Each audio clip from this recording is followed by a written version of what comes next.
اعوذ باللہ من الشیطان الرجیم بسم اللہ الرحمن الرحیم الحمد للہ رب العالمین والصلاة والسلام علی اشرف الانبیاء والمرسلین وآلہ الطیبین الطاہرین۔ اعوذ باللہ من الشیطان الرجیم وَلَئِن سَأَلْتَهُم مَّنْ خَلَقَهُمْ لَيَقُولُنَّ اللَّهُ فَأَنَّىٰ يُؤْفَكُونَ۔ اگر آپ ان سے پوچھیں انہیں کس نے خلق کیا تو یہ ضرور کہیں گے اللہ نے، پھر کہاں الٹے جا رہے ہو۔ قرآن مجید میں اس موضوع پر متعدد آیات موجود ہیں کہ مشرکین اللہ کو خالق سمجھتے تھے، وہ اللہ کو خالق سمجھتے تھے، مدبر اپنے ارباب کو سمجھتے تھے۔ خالق اللہ ہے اور اللہ نے اس کائنات کو خلق کر کے ہمارے معبودوں کے حوالے کیا ہے، اور اب ہمارے معبود جو اس کائنات کو چلا رہے ہیں۔ یہ ہے مشرکین کا عقیدہ، خالق اللہ ہے اور تدبیر کنندہ ہمارے ارباب ہیں۔ اس لیے وہ مشرکین جو ہے وہ رزق وغیرہ اپنے ارباب سے مانگتے تھے، اور وہ ہر شعبے کے لیے ایک رب بنا رکھا تھا۔ اس رب کا نام لعل تھا، کس کا نام عزا تھا، بہت سے اور بھی اسماء تھے۔ قرآن مجید میں ذکر ہے ان کے ارباب کا نام۔ ابو سفیان نے جنگ احد میں کہا تھا نحن لنا العزا ولا عزا لکم، ہمارے پاس عزا ہے، تمہارے پاس کوئی عزا نہیں ہے۔ رسول اللہ نے فرمایا اس کا جواب دے دو، اللہ مولانا ولا مولا لکم۔ بہرحال ان کا یہ عقیدہ تھا کہ اللہ تعالیٰ خالق ہے، اللہ تعالیٰ کائنات کی تدبیر جو ہے وہ ان اربابوں کے ہاتھ میں دے دیا ہے۔ اس آیت میں اس قسم دیگر آیتوں میں ارشاد فرمایا وَلَئِن سَأَلْتَهُمْ، اگر آپ ان سے پوچھیں من خلقہم، ان سب کو کس نے خلق کیا، لَيَقُولُنَّ، وہ کہتے ہیں کہ اللہ نے خلق کیا ہے، تو کہتے پھر کہاں الٹے جا رہے ہو۔ جب خالق اللہ ہے تو تدبیر بھی اللہ کے ہاتھ میں ہے۔ یہ بات نہایت قابل توجہ ہے، ان کی مبتلا بھی ہے آج۔ خلق اور تدبیر قابل تفریق نہیں ہے۔ تصور نہیں ہو سکتا کہ خلق کوئی کرے تدبیر کوئی اور کرے، نہیں ہو سکتا۔ کائنات کی تدبیر و تخلیق میں، کائنات کے نظام میں ایسا نہیں ہو سکتا۔ خالق نے پانی کو خلق کیا، رطوبت کسی اور نے دے دی۔ مٹی کو کسی نے خلق کر دیا، اس میں روئیدگی کسی اور نے دے دی۔ سورج کو اللہ کسی نے خلق کیا اور اس میں روشنی کسی اور نے، یہ قابل تفریق نہیں ہے۔ اللہ نے پانی خلق کیا، اس میں رطوبت نہیں تھی، یہ تدبیر کرنے والے نے رطوبت دے دی، یہ ہو سکتا ہے؟ اسی طرح تمام موجودات میں خلق کے اندر تدبیر ہے۔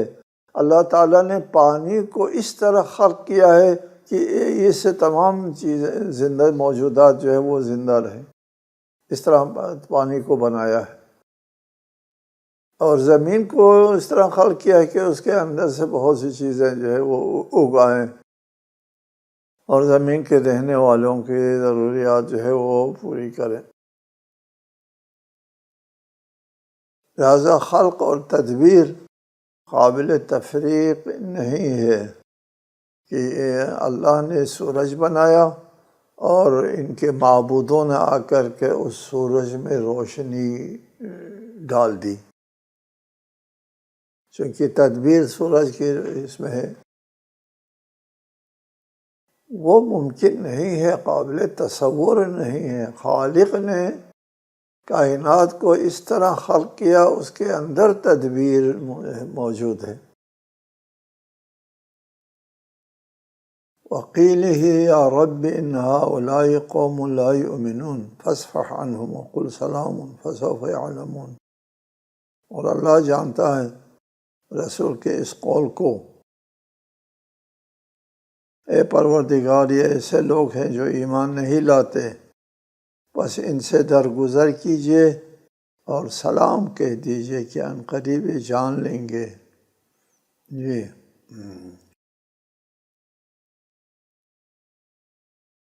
یہاں پہ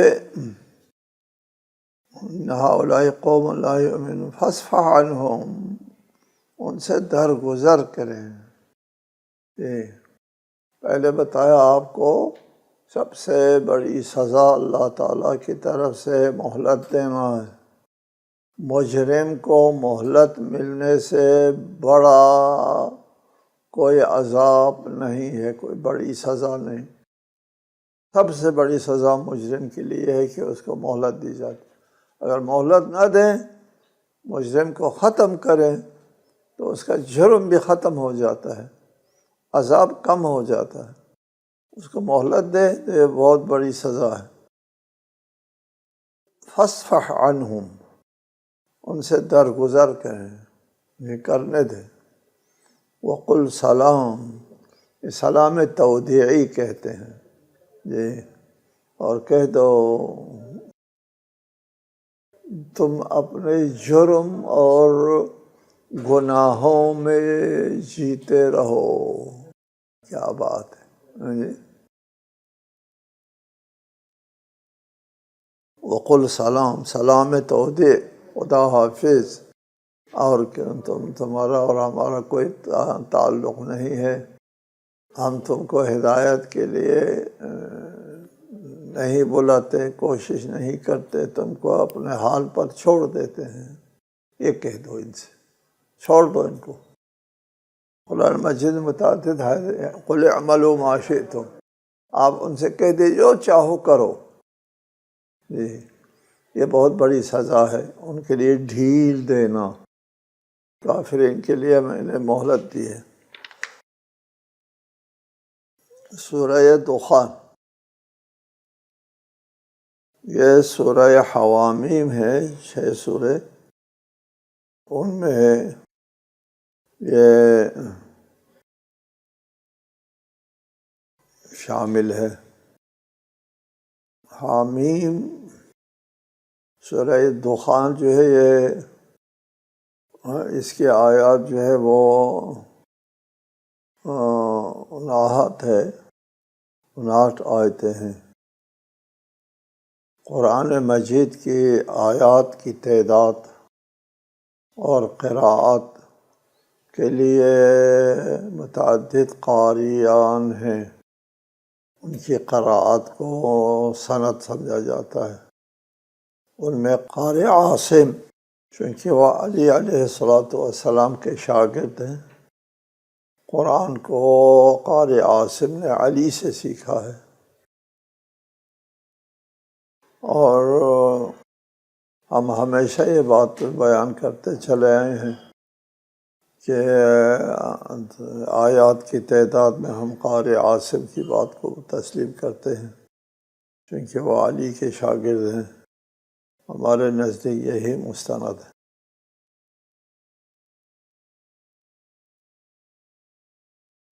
سورہ دخان، بسم اللہ الرحمن الرحیم، حامیم والکتاب المبین، انا انزلناہ فی لیلۃ مبارکۃ انا کنا منذرین۔ حامیم، اس روشن کتاب کی قسم، ہم نے اسے ایک بابرکت رات میں نازل کیا ہے، یقیناً ہم ہی تنبیہ کرنے والے ہیں۔ حامیم، اس کو حروف مقطعات کہتے ہیں، حروف مقطعات کے ہم مخاطب نہیں ہیں، اس لیے ہم کو سمجھ میں نہیں آتا حامیم کا مطلب کیا ہوا۔ جب ہم کو سمجھ میں نہیں آتا تو پھر ہم سے مربوط نہیں ہے۔ یہ کیا ہے؟ یہ اللہ اور اپنے رسول کے درمیان ایک راز ہے۔ اس راز کو رسول سمجھتے ہیں یا رسول کے علم کا وارث سمجھتے ہیں۔ رسول کے علم کے وارث سے ہم نے سنا ہے حضرت علی علیہ السلام اپنی دعا میں فرماتے تھے یا کاف ہا عین صاد، ان حروف مقطعات کے ساتھ اللہ کو پکارتے تھے۔ اس سے ہم نے سمجھا کہ یہ کاف ہا یا عین صاد اسماء اللہ سے مربوط ہے، علی اس کے ساتھ اللہ کو پکارتے ہیں۔ والکتاب یہ واو قسمیہ ہے، کتاب مبین کی قسم، انا انزلناہ فی لیلۃ مبارکہ، ہم نے اس قرآن کو ایک بابرکت رات میں نازل کیا ہے۔ انا کنا منذرین، اور ہم تنبیہ کرنے والے ہیں۔ روئے زمین کے اوپر سب منحرف ہیں، مشرکین ہیں، کافر لوگ بستے ہیں، یہاں بشارت دیں۔ کس کو بشارت دیں؟ تنبیہ ہی تنبیہ ہے۔ تنبیہ کرنے سے تنبیہ کا ذکر بہت زیادہ آتا ہے، بشارت تو چند لوگ ایمان لے آئے ہیں ان کو دینا ہوتا ہے، وہ تھوڑے ہوتے ہیں۔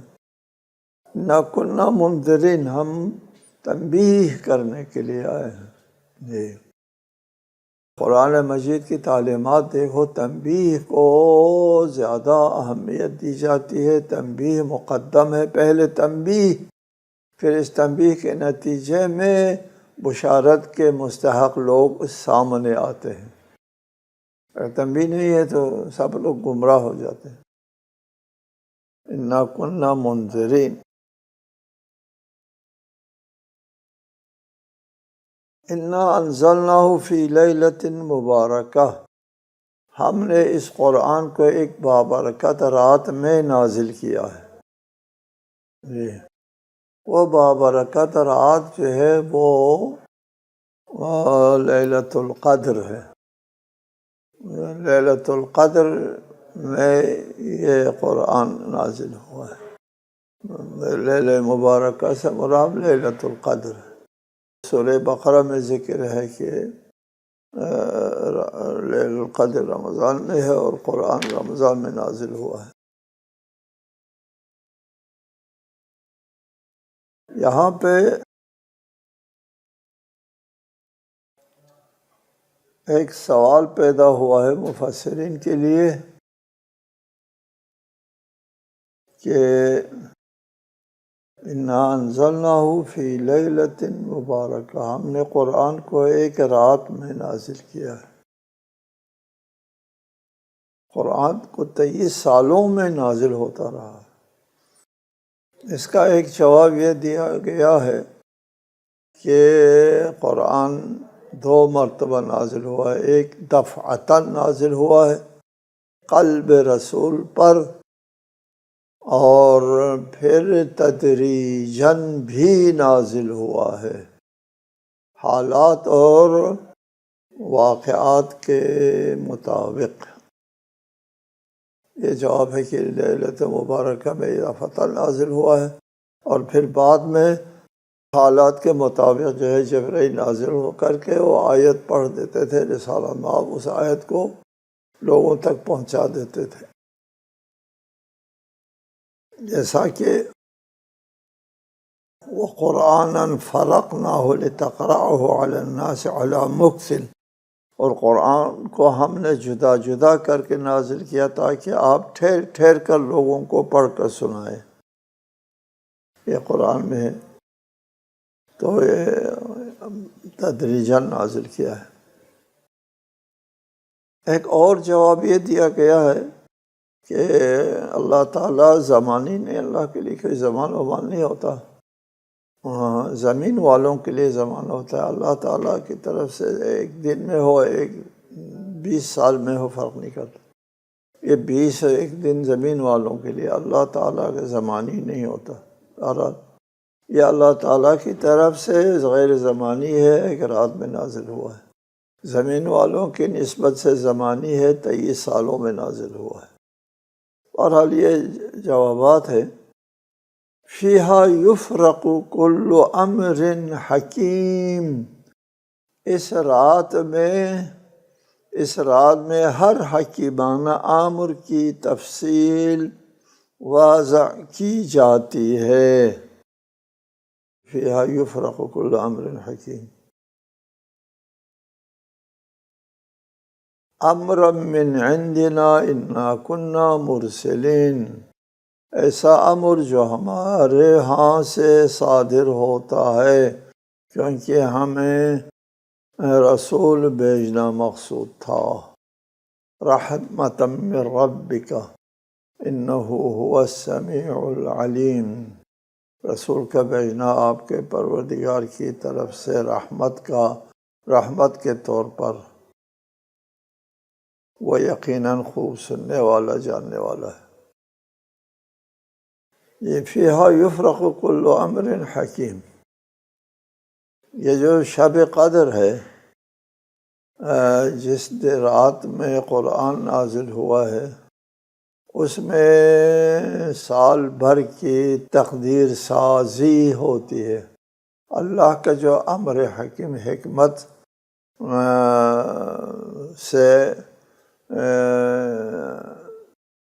پر از حکمت، یہ اللہ کا حکیمانہ جو امر ہے، حکیمانہ امر کی تقدیر وضع کی جاتی ہے سال میں، پورے سال کے لیے۔ یہاں انسان کی زندگی کے لیے 2 قسم کے تقدیر موجود ہے۔ ایک اٹل تقدیر ہے جو قابل رد و بدل نہیں ہے، اور ایک تقدیر ہے جو تقدیر محو اثبات کہتے ہیں۔ یمحو اللہ ما یشاء ویثبت وعندہ ام الکتاب، اللہ جسے چاہتا ہے مٹا دیتا ہے اور جسے چاہتا ہے قائم رکھتا ہے، اور اسی کے پاس ام الکتاب ہے۔ اور ایک تقدیر ہے، اس کو وَلَن تَجِدَ لِسُنَّتِ اللَّهِ تبدیل، یہ سنت الہی ہے، اس میں تبدیل نہیں ہوتی۔ وَلَن تَجِدَ لِسُنَّتِ اللَّهِ تبدیلا، اللہ کی سنت میں کوئی تبدیل نہیں ہے۔ ادھر فرمایا یمحو اللہ ما یشاء ویثبت، خدا جو چاہتا ہے محو کرتا ہے، مٹا دیتا ہے اور ثابت کرتا ہے۔ اس کا مطلب ایک سنت ناقابل تغیر و تبدیل ہے، اور ایک تقدیر قابل تغیر و تبدیل۔ اگر ناقابل تغیر و تبدل سنت اللہ کے ہاں نہ ہوتی، اللہ کے نظام میں ناقابل تغیر نظام نہ ہوتا، تو ہم جو ہے وہ گندم کا دانہ لے کر کے زمین میں بیج ڈالتے ہیں، کس بھروسے پہ ڈالیں؟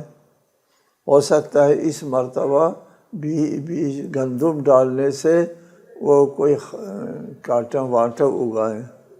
یہ پچھلے مرتبہ ہم نے گندم ڈالا تو پتہ کیا چیز اگائی تھی، پچھلے مرتبہ ان لوگوں نے گندم دانہ ڈالا کوئی اور چیز، کوئی بھروسہ نہیں ہے۔ تو پھر کس بھروسے پہ کام کرے؟ زندگی کیسے، نظام کیسے چلے؟ یہ ناقابل تغیر ہے۔ گندم کا دانہ زمین میں جائے گا تو پھر وہ گندم اگے گی، یہ طے ہے اللہ کی طرف سے۔ اس لیے بھروسے سے کام کرتے ہیں، اللہ کے قانون پر بھروسہ کرتے ہیں کہ یہ قانون ناقابل تبدیل قانون ہے اللہ کے ہاں۔ جی، اور اگر قانون تمام کے تمام ناقابل تبدیل ہوتے، کوئی تبدیلی اور تغییر نہ ہوتی، تو پھر اللہ کے پاس جا کوئی چیز مانگنے کا سوال پیدا نہیں ہوتا۔ کیا کریں گے مانگ کے؟ وہاں تو تبدیلی ہوتی نہیں ہے، اور اصل اللہ نے تو اٹل فیصلہ کر رکھا ہے، بس ختم، اور کچھ ہونا نہیں ہے۔ تو اللہ کی بندگی بھی نہ کرتے، دعا بھی نہ کرتے، اور بندوں کے کردار کا بندوں کے اوپر کوئی اثر بھی نہ ہوتا۔ ہاں جی، وہ نیک اور بد دونوں کا نتیجہ ایک برابر ہوتا ہے۔ ایسا نہیں ہے، بلکہ دو قانون ہے، ایک قانون لا تغیر ہے اور ایک قانون قابل تغیر ہو۔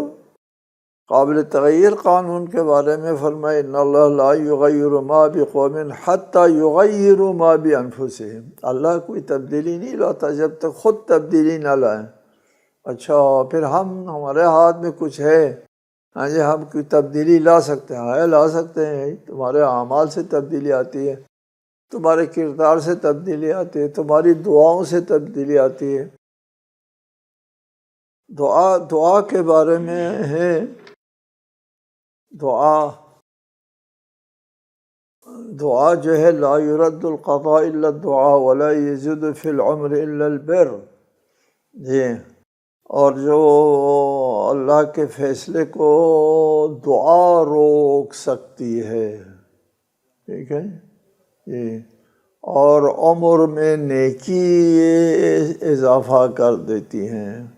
نیکی کرنے سے، اسے کہتے ہیں صلہ رحمی کرو تو آپ کی عمر لمبی ہو جاتی ہے۔ یہ سبب ہے آپ کے کردار کا، آپ کی قسمت اور تقدیر پر اثر پڑتا ہے، آپ کے کردار کا اثر پڑتا ہے، آپ کی تقدیر میں آپ خود آپ کا کردار اثر انداز ہے۔ آپ اس دنیا میں مجبور نہیں ہیں۔ ہم کہتے ہیں نا کہ جی ہماری دعائیں قبول نہیں ہوتی، ہماری کامیابی نہیں ہوتی، وہ پھر کہتے ہیں کہ جی قسمت میں نہیں تھا، کیا کریں جی قسمت میں نہیں ہے، جی یار ہر زبان میں ایک ماتھے میں نہیں ہے، وہ قسمت پر ہم اس کو الزام دھرتے ہیں کہ قسمت میں نہیں ہے اس لیے نہ ہوا، ناکامی ہوئی۔ ایسا نہیں ہے، اس ناکامی میں تمہارے عمل کا، تمہارے طریقہ کار کا دخل ہے۔ لہٰذا دو قسم کے تقدیر ہے، ایک تقدیر قابل تغیر، یہ جو رات ہے شب قدر، اس میں آپ کے جو قابل تغیر تقدیر ہے وہ بنتی ہے۔ جی، سال کے اندر آپ کیا کچھ کرنے والے ہیں اس کے مطابق آپ کی تقدیر بنتی ہے۔ جی، آپ اچھے اعمال کریں گے، بچا لائیں گے، آپ غریب پروری کریں گے، آپ لوگوں کی، انسانوں کی خدمت کریں گے، آپ استغفار کریں گے، استغفار، جی فَقُلْتُ اسْتَغْفِرُوا رَبَّكُمْ إِنَّهُ كَانَ غَفَّارًا، ہے نا سورہ نوح میں پڑھو کہ استغفار کرنے سے اللہ دولت دے گا، اولاد دے گا، یمددکم بِأَمْوَالٍ وَبَنِينَ، قرآن میں ہے استغفار کرو۔ تو اس رات میں یہ سب طے ہو جاتا ہے کہ اس سال میں آپ کے ساتھ کیا کچھ ہونے والا ہے۔ یہ امر من عندنا، یہ کل امر حکیم، اللہ کا حکیمانہ کاموں کی تقسیم بندی ہوگی، اور اس کا بھی ہر انسان کے ہاتھ میں ہے، انسان مجبور نہیں ہے، انسان اپنی تقدیر خود بناتا ہے۔ اِنَّا كُنَّا مُرْسِلِينَ رَحْمَةً مِّن رَبِّكَ، ہم پیغمبروں کو بھیجتے ہیں اللہ تعالیٰ کی طرف سے رحمت بنا کر، وہ آپ کی ہدایت کرتے ہیں، آپ کو راہ راست پر بلاتے ہیں، آپ کو خیر سعادت کی رہنمائی کرتے ہیں۔ رحمتاً من ربک، تمہارے رب کی طرف سے رحمت کے طور پر ہم مرسلین کو بھیجتے ہیں۔ انہ هو السمیع العلیم، وہ ضمیروں کی آواز تک کو سنتا ہے اور اپنی مخلوق کی خیر و سعادت کی ہر بات کا علم رکھتا ہے۔ اس لیے اللہ تعالیٰ جو ہے وہ انبیاء کو بھیجتے ہیں۔ رب السماوات والارض وما بینہما ان کنتم موقنین لا الہ الا هو یحیی ویمیت ربکم ورب آبائکم الاولین بل ہم فی شک یلعبون۔ وہ آسمانوں اور زمین اور جو کچھ ان کے درمیان ہے سب کا رب ہے اگر تم یقین رکھنے والے ہو۔ دیکھو یہ رب ہے، رب ہے، رب ہے۔ جی یہ مشرکین کیا کہتے تھے کہ ہمارا رب تو یہ ہے، یہ ہے، یہ ہے، یہ ہے۔ آپ رب الارباب ہے اور آپ خالق ہے، اللہ خالق ہے، اور ہمارے رب تو دوسرے لوگ ہیں۔ ادھر فرمائے رب السماوات والارض وما بینہما ان کنتم موقنین، وہ آسمانوں اور زمین جو کچھ ان کے درمیان ہے سب کا رب ہے اگر تم یقین رکھنے والے ہو۔ لا الہ الا هو یحیی ویمیت ربکم ورب آبائکم الاولین بل ہم فی شک یلعبون۔ اس کے سوا کوئی معبود نہیں، وہی زندگی اور موت دیتا ہے، وہی تمہارا رب ہے اور تمہارے پہلے باپ دادا کا رب ہے، لیکن یہ لوگ شک میں پڑے کھیل رہے ہیں۔ جی مشرکین کا متعدد ارباب ہوتے تھے، متعدد ارباب ہوتے تھے، تو ان کے رد میں فرمایا کہ تمام آسمانوں اور زمین اور ان کے درمیان میں جو کائنات ہے سب کا رب اللہ ہے، اللہ کے علاوہ کوئی رب نہیں ہے۔ رب کا معنی بتا دیا آپ کو کہ رب کا معنی مالک ہے، اس تمام کائنات کا مالک ایک ہے، متعدد نہیں ہے۔ اس آیت کی تفسیر انشاءاللہ آئندہ۔ والسلام علیکم ورحمۃ اللہ وبرکاتہ۔